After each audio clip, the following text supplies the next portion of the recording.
One way or another, the world is definitely looking at another GFC, which last one was 2008. It stood for Global Financial Crisis. There's been many through history, some of the greatest ones in recent times. The Great Depression of 1929, that was a GFC. This time around, the GFC will not be Global Financial Crisis, it will be Global Financial Catastrophe. Or you could say GEC, Global Economic Catastrophe. There's a couple of scenarios the way it could play out. It could be quite fast if Trump is such an idiot, I was going to use a different word, but an idiot, to take out all the desal, all the infrastructure, all the electric grid, as he said he would. If he did that fast, he attacks all the electrical facilities in Iran and all the desalination facilities, no electricity, no water, then Iran will do that same to all of the region, the whole region, all of the Middle East. No electricity, no water. It will all be uninhabitable. The whole region, it will be Trump's fault. Trump will have done it.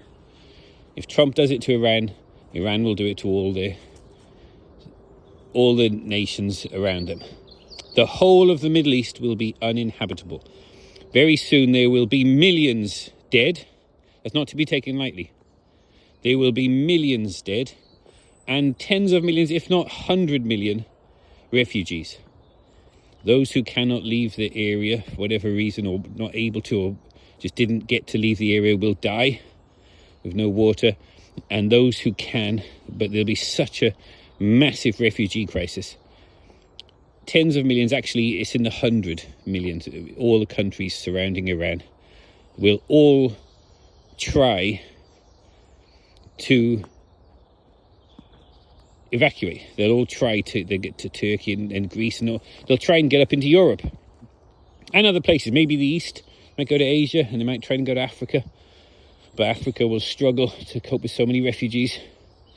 Now there's a couple of scenarios that could happen fast, could be quite soon, or I think more likely it will be a long drawn out affair. It will be slowly, not the entire region.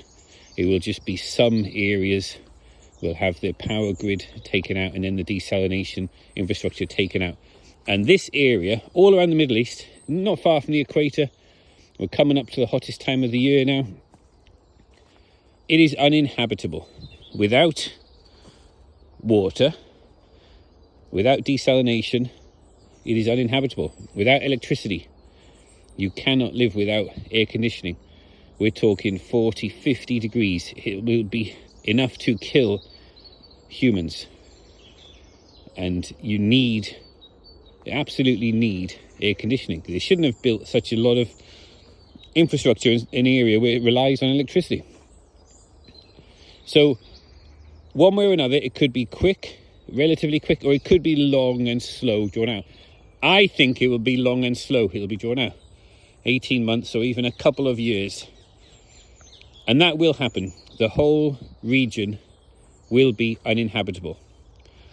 The knock-on consequences of this are extremely profound. The infrastructure there provides so much that the world needs. The knock-on consequences, as everybody's talking about now, it's not just the oil and the just-in-time delivery that relies on cheap oil systems around the world, but the fertilizer, the plastics, the packaging. There's so much. The world will change, and we will go into a global economic catastrophe. And I'd say that is now inevitable.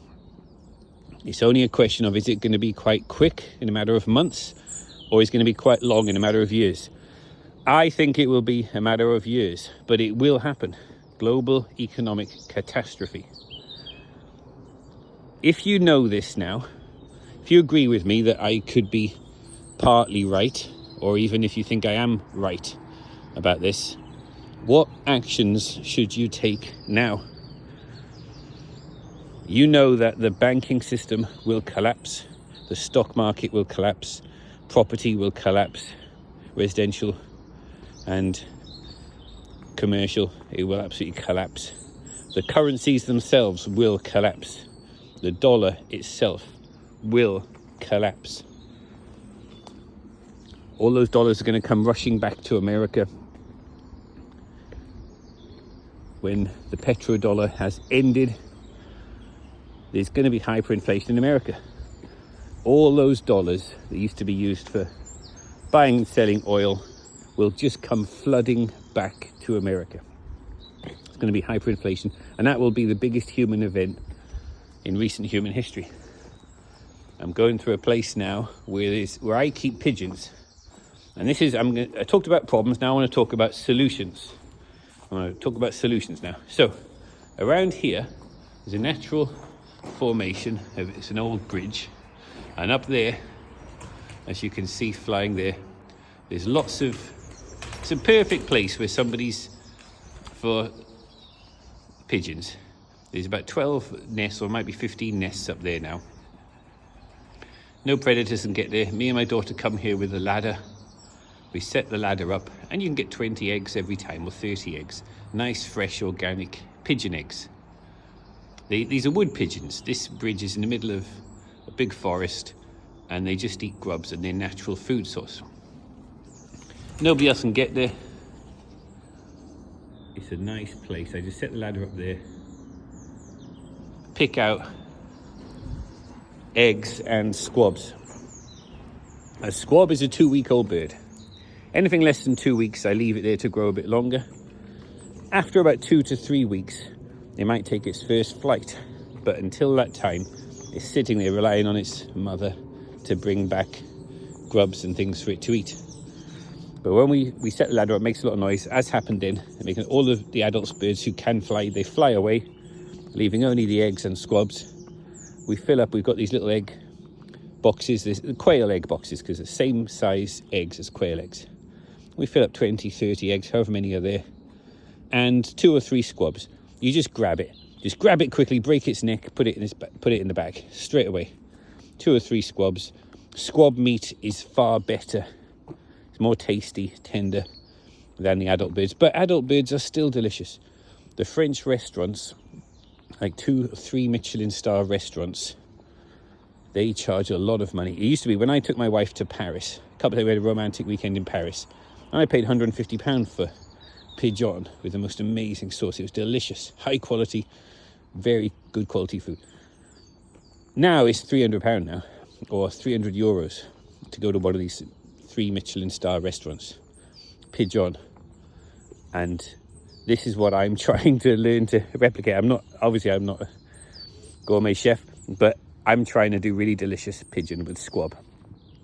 This is what I recommend you start thinking about. Can you be self-reliant? If you could have a dove cote on your property, that would be amazing, that you own. But if not, can you do what I do? Can you find some forest area where there's a place where there's lots of natural bird nests? It's just a natural dove cote that you can go and get squabs and eggs from. And adult pigeons, I feed the dog adult pigeons. That's one solution for meat. Fresh meat and eggs. We know they're coming down on people keeping chickens. They're making it very hard for you to keep chickens. You've got to register them. You've got to jump through all these hoops. And at any moment they could say, bird flu. We've got to come and gas all your chickens. And they've got these vans going around gassing chickens, killing millions of chickens. This is factual. This is happening. I don't want to keep chickens for those reasons. I'm going to be keeping pigeons. But I don't have any responsibility. If at the drop of a hat I could go away and leave, it's not like, oh no, who's going to look after my pigeons? No, they look after themselves, and they are infinitely replenishable.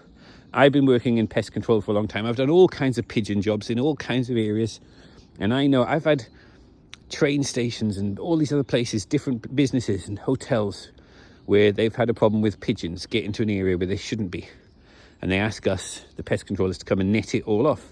And we net it off, but sometimes there's a hole in the net or something goes wrong, it grips somewhere. Pigeons get in, they start breeding, and we keep coming and killing them. I used to use my air rifle shooting them, or slingshot or blow dart gun. Keep killing them. I think we got them all. 6 months later, there's another huge load of pigeons in there. It's very hard to kill them off. They just replenish their numbers again and again and again. You are what you eat.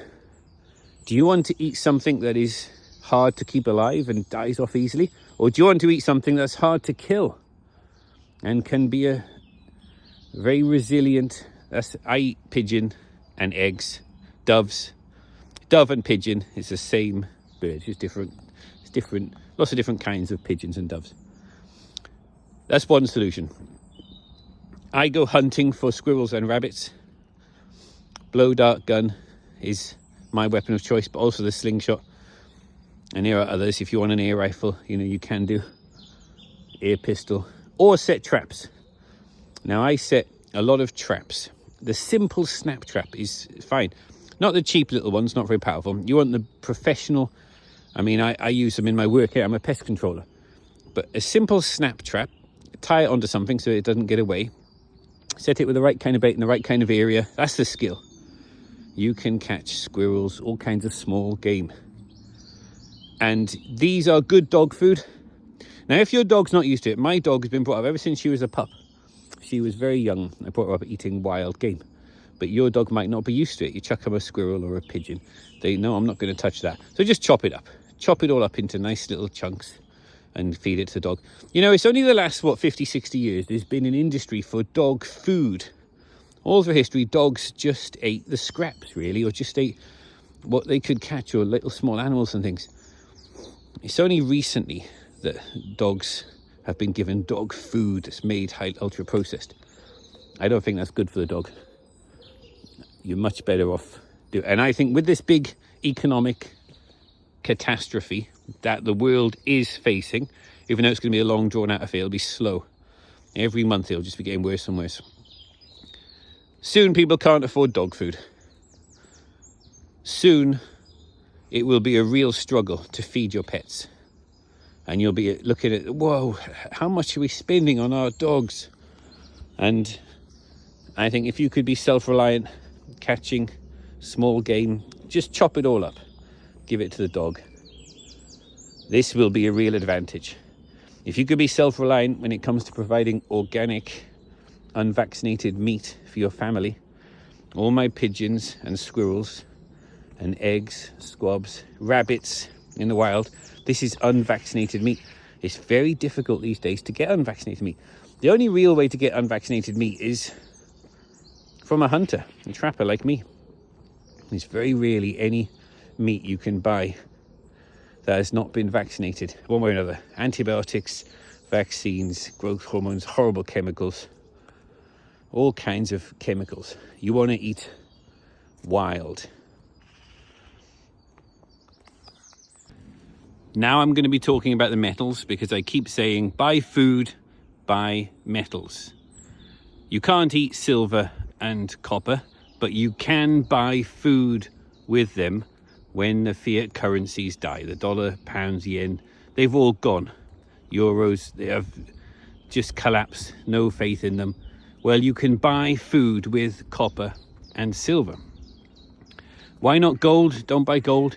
Because gold is in excess. Gold is in surplus every year. There is more supply of gold than there is demand. Supplies are building up and overflowing. The opposite of that is true with silver and copper. Even the official figures admit there is more demand than supply of both silver and copper. That's what the official figures admit, and I think the official figures downplay it. I think the situation is far worse than the official figures that they release. There's far more demand for both silver and copper than we are told. But even the lies that they release that are downplayed, they even admit there's a deficit. More silver and copper are being demanded than supplied. So take the situation of oil. We all know now that for years, decades, there's been a surplus of oil. There's been more supply than demand.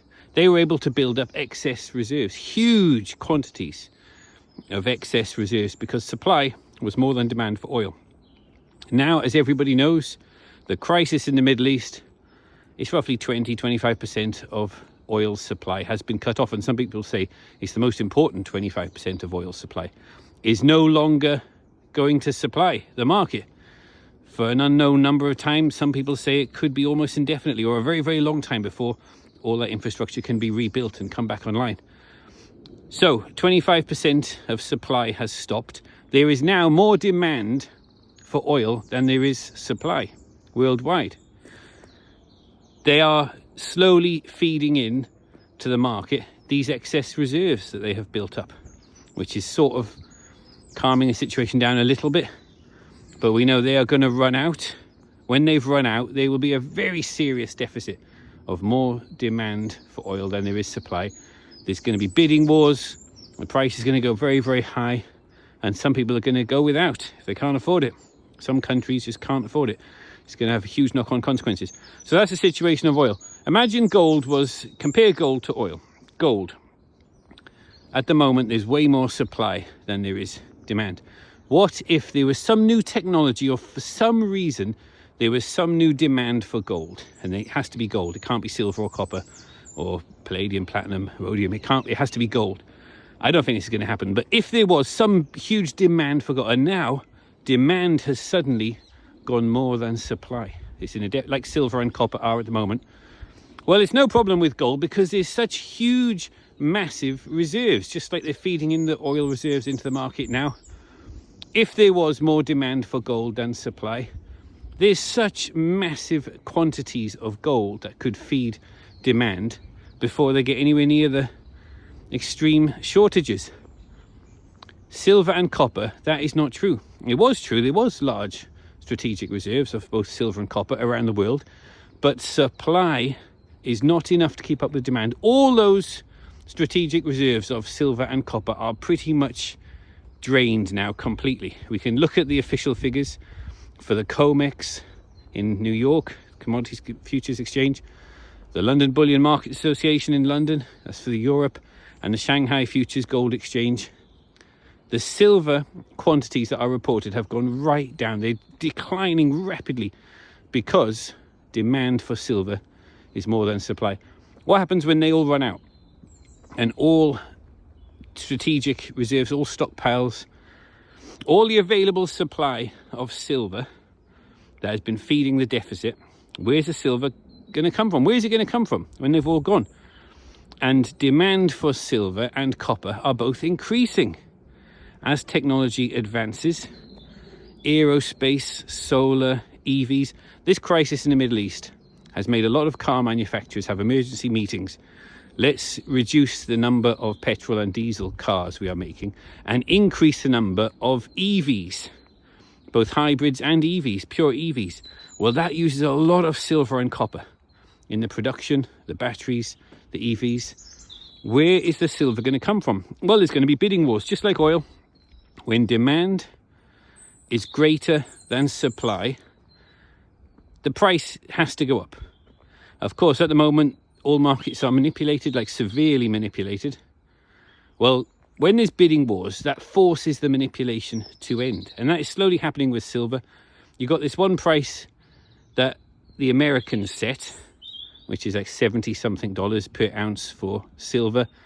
Whereas in Asia, it's more like $90 or something like that. And that's just it's actually more than that if you actually want to buy silver. I used to live in Japan. I've got lots of contacts in Asia.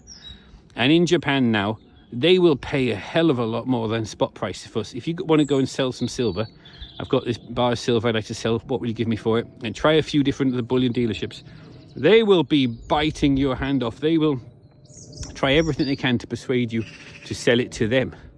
And you can go, no, I want at least 10% more than that. Okay, we'll talk. They'll do anything. They'll treat you like a king to try and get you to sell you their silver. But now is not the time to sell. Now's the time to buy. The manipulation is ending slowly. So think of that. Gold has greater supply than demand. If demand for gold, say industry did suddenly require lots of gold for something, then there's no problem. There's loads of excess supply, just like the oil is feeding into the market. There's loads of gold for decades it could feed in. You could have a situation with greater demand than supply for gold for decades, and there wouldn't be extreme shortages. That's how much excess gold is built up over the millenniums. With silver, you cannot have a situation of more demand than supply of silver You can't have that because supplies have almost run out. There is not any strategic reserves left. They're scraping the bottom of the barrel of available supplies. It actually is very, very surprising that the manipulation of silver has not ended yet. It looks like it's going to go right to the end. It's going to go right until the last 1 ton of available silver has gone and you can't buy it by the ton anymore. That means it is now extinct in industrial quantities. Industries can't buy it by the ton anymore. We're not there yet, but soon we will be, and that means that will be the first element on the periodic table to become extinct in industrial quantities. Only small amounts are left in available supply all around the world. At that point, the manipulation will end, and that will be the end of all the big banks because they're so over leveraged. They've got massive shorts in silver. The big bank's going to collapse, and then it'll be like dominoes falling over. The whole financial system will collapse. This is what's coming. This is what I'm preparing for: a massive global economic catastrophe when the banks collapse. Silver and copper will be extremely valuable in the grey markets and the black markets, and even in the white markets. You will be able to do things. You'll be able to sell them, but don't sell. But you'll be able to borrow against it. This is the white markets. If you sell it, do not sell it. You will regret selling silver and copper. But there are ways, and there are more coming, where you can borrow against your silver. You can go there, they have a meeting, and they will test it, weigh it, and test your silver. We will lend you this much, say 70-80% loan to value, and that will keep going up as the price of silver keeps going up. And you must be sure that you can get it back, which is why a lot of us are involved with these bank liaison committees, where we will all work together to make sure that we can get our silver back. At any time you can pay off the loan, get your silver back, and it has to be your silver, not a different silver. You have to make sure they're not going to melt that down and use it in industry. That silver has not been sold, it's not back into available supply. It is not available, not unless you sell it, and you will not sell. Chris Dwayne's ultimate exit strategy: all of us who are taking silver out of available supply, don't put it back into available supply. You can borrow against it, sure, but you make sure you get it back at the end of the term. You don't put silver back into available supply. We are draining available supplies of silver, and that is happening in real time. And some people are saying this year, silver's going to be $300. A few people, Michael Pinto, a few others have said that. There's quite a few people now saying $300 this year. Well, that's not the end of the manipulation. That's just letting the spring up. They've pushed this spring down, right far down, the silver price. They've suppressed it right down. They might let it up a little bit, take a bit of the pressure off. Or the beach ball underwater. They've pushed this beach ball right down to the bottom of the pool. They can't push it down anymore. And if it goes up to $300 per ounce, well, they've just let it up a little bit, but they haven't lost control of it yet. And if they let it up a little bit more, 500, 600, then the public do rush in. The public haven't rushed into silver yet, but they will. The public will rush in to silver. When that happens, they will lose control of the beach ball. And it shoots up to the surface. The surface is true value. The true value of silver for thousands of years has always been 3.1 grams, which is 1/10 of a troy ounce, is valued at 12 hours labor. 1 day's labor. There wasn't grams in ancient times. It's a more modern thing. It was pounds and ounces. In the Bible, it often talks about pounds, like a pound of lard or whatever. This is the ancient way, pounds and ounces. A flour ounce is 28 grams, and a troy ounce is 31.1 grams. So 1/10 of a troy ounce is 3.1 grams. This is the true value. This is the surface. When the beach ball has lost control, whoosh, it shoots up. The surface is 3.1 grams for a 12-hour, 1 day's labor. It will probably shoot above the surface on the correction. When it corrects back up to where it should be true value, it'll probably go to 1 gram. I reckon 1 gram for 1 day's wage, something like that. And then it'll settle back down to 3.1 grams. This is when the banks collapse, the dollar collapses, the pounds, euro all collapse. They will be CBDCs, and they will be restricted. There'll be limits how much you can spend, limits how much of good food you can buy. This is where silver and copper will come into their own. You will be able to use silver and copper in grey and black markets and white markets. You'll be able to do it properly as well in many situations. So, in conclusion, buy food, buy metals, buy silver and copper, and be patient.